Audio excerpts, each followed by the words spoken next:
Industrial production ने फिर झटका दिया है। फरवरी महीने में यह 1.25% नेगेटिव होकर 15 साल के सबसे निचले स्तर पर पहुंच गया है।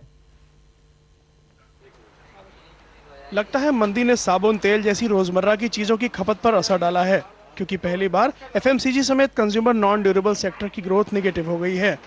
मैन्युफैक्चरिंग सेक्टर का हाल तो पहले से ही बुरा है। फरवरी में उद्योग की विकास दर करीब 1.25% नेगेटिव हो गई है, जबकि जनवरी में रिवाइज्ड फिगर के तौर पर औद्योगिक विकास दर अब पॉजिटिव जोन में है। The impact continues to be on sectors where there is a very heavy export linkage.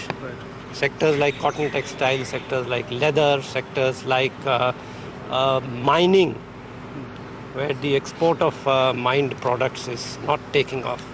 So that impact is there, and it's known.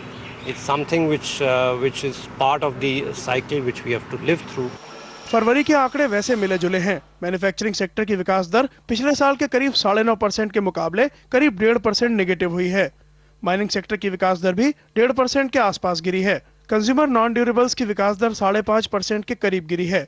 बेहतरी के संकेत ये हैं कि भारी मशीन जैसे कैपिटल गुड्स सेक्टर की विकास दर पिछले साल के करीब बराबर दर्ज की गई है, जबकि टीवी, फ्रिज और कार जैसे कंज्यूमर गुड्स की विकास दर पिछले साल से ज्यादा दर्ज की गई है।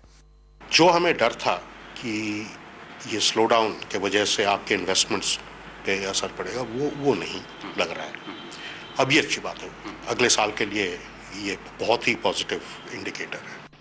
अब सरकार कह रही है कि रबी की बेहतर फसल बाजार में आने वाली है। इससे ग्रामीण इलाकों में खरीद बढ़ेगी, जिसका फायदा कंज्यूमर ड्यूरेबल्स के साथ साथ कंज्यूमर नॉन ड्यूरेबल्स को भी मिलेगा। वहीं मैन्युफैक्चरिंग सेक्टर का भी हाल दूसरी तिमाही के दौरान बेहतर होने की उम्मीद है, क्योंकि तब तक इकोनॉमिक स्टिमुलस पैकेज का असर दिखना शुरू हो जाएगा। शिशिर सिन्हा, दिल्ली।